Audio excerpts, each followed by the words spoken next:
नमस्कार विद्यार्थियों, हम पढ़ रहे हैं भाषा और संस्कृति, जिसमें आपकी दूसरी इकाई चल रही थी। हमने पिछले चैप्टर में उत्साह को समाप्त किया है, उत्साह निबंध को।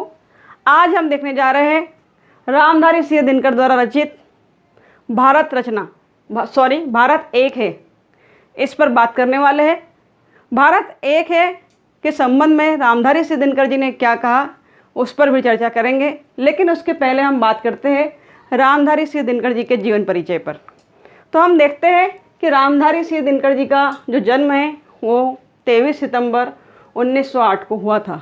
नोट डाउन कर लेंगे, बहुत इम्पॉर्टेंट है, क्योंकि ऑब्जेक्टिव पैटर्न में जो प्रश्न आने वाले हैं वो जीवन परिचय से भी हो सकते हैं और आपके अध्याय से भी हो सकते हैं, तो पढ़ना ज़रूरी है। तो याद रखेंगे, इनका जो जन्म है 23 सितंबर 1908, जन्म स्थान सेमरिया, जिला मुंगेर, बिहार में हुआ था। किसी भी तरह से प्रश्न पूछा जा सकता है, कहाँ हुआ था, बिहार में हुआ था, किस जिले में हुआ था, मुंगेर में हुआ था, सेमरिया घाट पर हुआ था। मृत्यु की अगर बात करें तो मृत्यु इनकी 24 अप्रैल 1974, 74, 65 वर्ष की उम्र में इनकी मृत्यु हो चुकी थी। रामधारी सिंह दिनकर जी, इनकी माता का नाम मनरूप देवी और पिता रवि सिंह थे। माता का नाम था मनरूप देवी और पिता रवि सिंह, रवि से याद रखेंगे, रवि सिंह, जो कि एक किसान थे, कृषक थे। दिनकर जी की शिक्षा पटना विश्वविद्यालय से बीए ऑनर्स की उपाधि इन्होंने प्राप्त की थी। इतिहास में की थी, जो कि 1932 में प्राप्त की थी। 3 प्रश्न इस पर बन जाते हैं कि शिक्षा क्या थी, बीए ऑनर्स किया था, किस सन में प्राप्त की थी डिग्री, 1932 में प्राप्त की थी, कहाँ से प्राप्त की थी, पटना विश्वविद्यालय से प्राप्त की थी। अवधि, रामधारी सिंह दिनकर किस काल के कवि हैं, तो रामधारी सिंह दिनकर आधुनिक काल के कवि हैं स्टूडेंट्स। उसके अलावा अगर व्यवसाय की बात करें तो इनका व्यवसाय कवि, लेखक और ये अच्छे निबंधकार के रूप में जाने जाते हैं। इसके अलावा हम बात करते हैं कि रामधारी सिंह दिनकर जी जो है, उन पर अगर चर्चा करें और बात करें तो उनके बहुत से प्रमुख सम्मान हैं और कुछ प्रमुख रचनाएं हैं जिन पर हम बात करते हैं। आइए इनकी महत्वपूर्ण रचनाओं पर बात करते हैं। रामधारी सिंह दिनकर जी का जीवन परिचय देख रहे थे। महत्वपूर्ण रचनाओं को हमने ट्रिक के माध्यम से देखा है। एक ट्रिक आप याद रखिए, सारी रचनाएं याद रहेगी, क्योंकि ऑब्जेक्टिव प्रश्न में पूछा जाएगा निम्न में से कौन सी रचना रामधारी सिंह दिनकर की नहीं है। तो अगर है याद है तो नहीं है कौन सी रचना आप बता पाएंगे। तो आइए देखते हैं ट्रिक। ट्रिक आपके सामने है, उतार लीजिएगा ट्रिक को। उर्वशी कूप गिरे कहाँ हारे संस्कृति। उर्वशी कूप गिरे कहाँ हारे संस्कृति, अर्थात तात्पर्य है हमारी भारतीय महिलाएं चाहे कुएं में क्यों न गिर जाए परंतु संस्कृति से कभी हार नहीं मानती है। तो इसे किस प्रकार हमने ट्रिक के माध्यम से याद करने की कोशिश की है, देखिए। उर्वशी से पहली रचना है दिनकर जी की उर्वशी। कू से दिनकर जी की रचना है कुरुक्षेत्र, आप देख रहे हैं कुरुक्षेत्र। प से दिनकर जी की प्रमुख रचना है परशुराम की प्रतीक्षा। गी से दिनकर जी की रचना है दिनकर के गीत। हमने इस तरह गी से गीत को लिया है यहाँ पर, दिनकर जी के गीत। रे से रेणुका। क से कविश्री। हाँ से हमने हुंकार लिया है, याद रखेंगे, ट्रिक के माध्यम से बहुत जल्दी आपको याद होगा। फिर हाँ की अगर बात करें तो हारे की हरिनाम, ये हारे लिखा है, तो हारे से हारे की हरिनाम दिनकर जी की रचना एक है। और आखिरी में लिखा है संस्कृति, तो संस्कृति से संस्कृति के 4 अध्याय हो गए। लेकिन हाँ हमने लिया है तो हाँ को 2 बार लिया, तो हाहाकार भी एक दिनकर जी की प्रमुख और प्रसिद्ध रचना है। ये दिनकर जी की प्रमुख रचनाएं हैं, इन्हें अच्छे से याद कर लीजिए।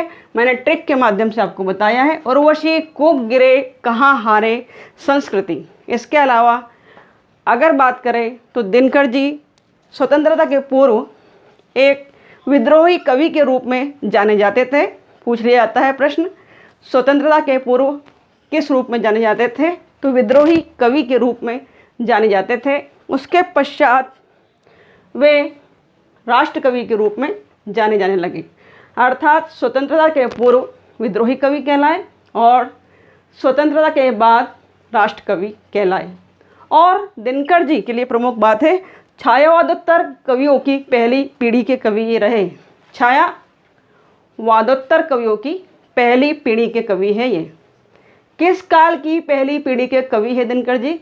छायावादोत्तर काल। इस तरह भी प्रश्न पूछे जा सकते हैं। तो आइए अब देखते हैं इनके प्रमुख सम्मानों पर बात करते हैं और प्रश्न कैसे पूछे जाएंगे।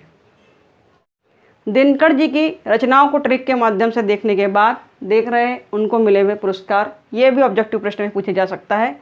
तो रामधारी सिंह दिनकर जी जो कि एक राष्ट्र कवि के रूप में जाने जाते हैं, उनको जो प्रमुख सम्मान मिले वो था साहित्य अकादमी पुरस्कार जो 1959 में मिला था, 1959 में। उसके बाद उन्हें पद्म भूषण पर सम्मान भी मिला है, पुरस्कार भी मिला है, वो भी 1959 में मिला। याद रखेंगे दोनों का सन एक ही है। और तीसरा पुरस्कार उन्हें ज्ञानपीठ पुरस्कार भी मिला जो 1972 में मिला। आइए देखते हैं और भी महत्वपूर्ण बिंदुओं को जिस पर बात की जा सकती है कि उनकी पत्नी का नाम क्या था। श्यामवती उनकी पत्नी का नाम है।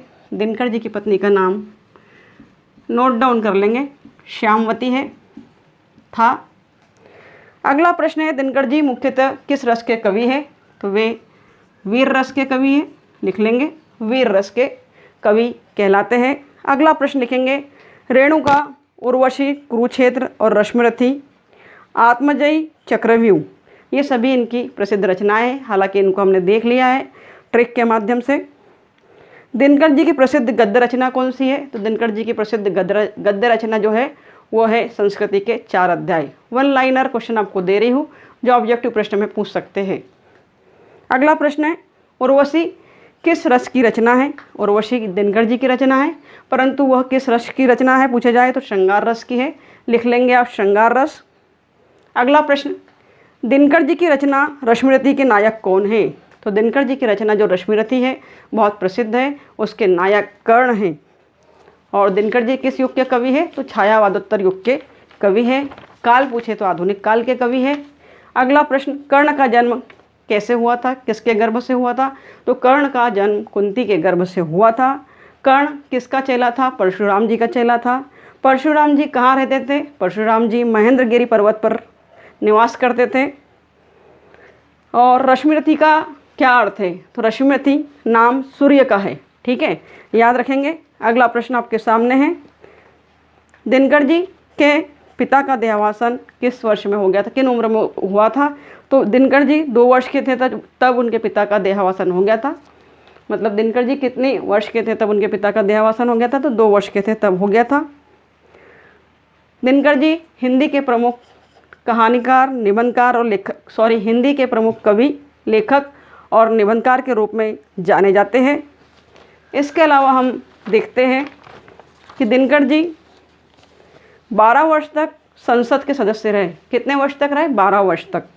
भारत सरकार ने दिनकर जी को 1965 से 1971 तक, लिख लेंगे, इसे नोट डाउन करेंगे। भारत सरकार ने रामधारी सिंह दिनकर जी को 1965 से 1971 तक अब हिंदी सलाहकार के पद पर नियुक्त किया था। कुरुक्षेत्र महाभारत के शांति पर्व कविता का रूप है। कुरुक्षेत्र किस कविता का रूप है पूछा जाए तो उत्तर देना है कुरुक्षेत्र महाभारत के शांति पर्व कविता का रूप है।